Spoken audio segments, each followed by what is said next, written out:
Greetings, YouTubers. This video is entitled Religion.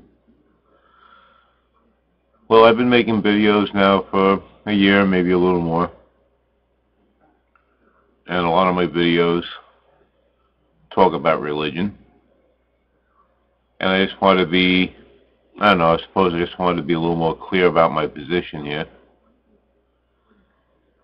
And for the record, I just like to say I tend to believe I'm agnostic with atheistic leanings. Probably heavy atheistic leanings. But as it stands, I do believe in the possibility of a God.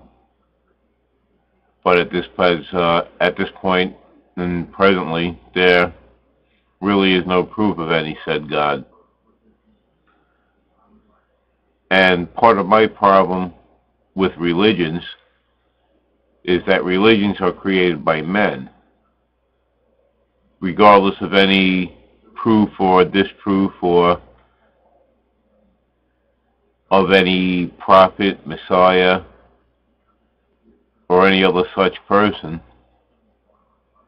for which there really is no proof that any such person is in any way, shape, or form a emissary from any supernatural being, as said as being a god.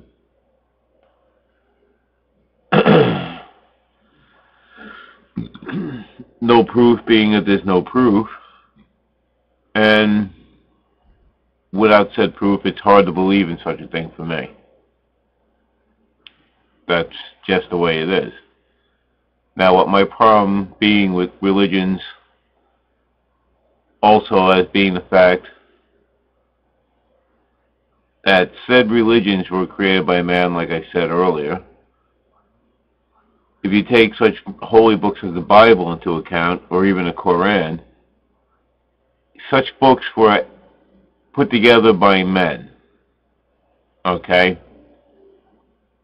Probably men with agendas, maybe agendas of their own, having nothing to do with religion at all. Because I've always been of the opinion that religion is nothing more than a means of control. Religion was subverted by evil men and used to control people over the years.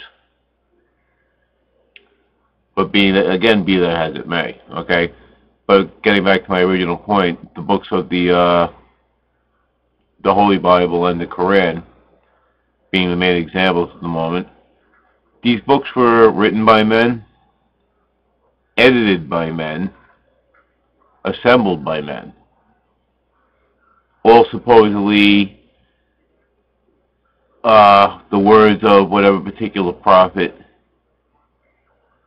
that they were written for. Now, if you take this at face value, okay, this is why many people believe in these things. Taken at face value, some of this, shall we say, can give people a moral high ground, low ground, or some feeling of morality, okay? But that's also excluding some of the more evil acts that are included in some of these books, okay? So morality doesn't really stand up when it comes to these books. Secondly, if these books were in fact, and I do mean in fact, the words of a real prophet, of a real God, then what can we say about what men edited these books? What can we say about what was put into these books, or what words from these so-called prophets may have been excluded because said men did not agree with them, or it did not fit said men's purpose? So you may see where I'm going with this, okay? This is part of the reason why you cannot take holy books at face value. Okay, you cannot just read a holy book and say, because it is a holy book, or said to be a holy book, that it cannot be wrong. Okay? It just doesn't work that way. It just does not work that way.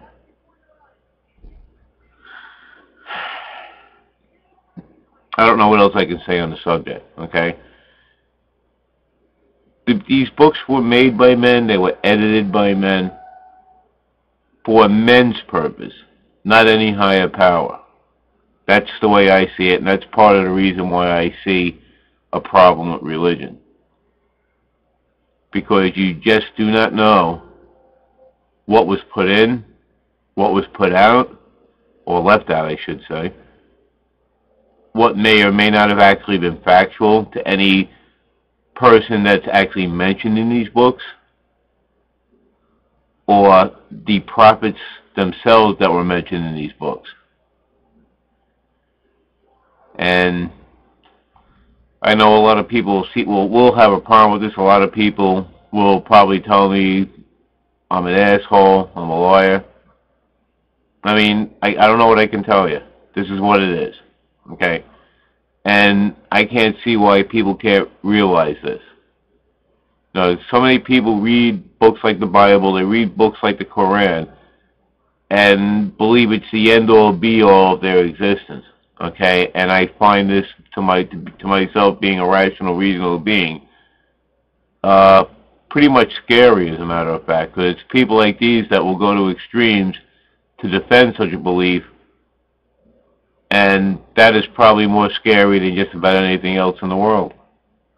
And I think that's probably part of the reason why people who are atheists or people who just don't believe in organized religion have a big problem with over-religious people. Now, don't get me wrong. I mean, there are very many people out there who believe in religion and take the morality, the good parts of the morality, shall we say, to heart, and are very good people, very productive, and do the right thing. But there are some people, okay, that want to take religion and twist it to their own ends, twist it to their own purposes, okay, and use that religion to control people, okay? And these people exist in government today, quite literally, okay? If you take a look at George Bush, he's one of these people that says God talks to him, and look what this man did. That's all I got to say on that matter. These are just some thoughts I had today. I mean, I'm just kind of like rambling on. This is like, I know the title of the video is religion, and I kind of blended politics in there a little bit, but in some respects, today these things go hand in hand. When you consider most of our candidates today have to talk about religion before anybody will listen to them. And this is another scary thing. Because when you think about it overall, do you really want some person who believes that an entity that cannot be proven to exist is talking to them? Tells them things to do? Especially somebody who has his finger literally on a nuclear button? I don't know if anybody finds this scary, I don't find it quite all that good an idea myself. I mean, think about that. But, I don't know. I guess I'll just leave you with these thoughts, and everybody have a great day.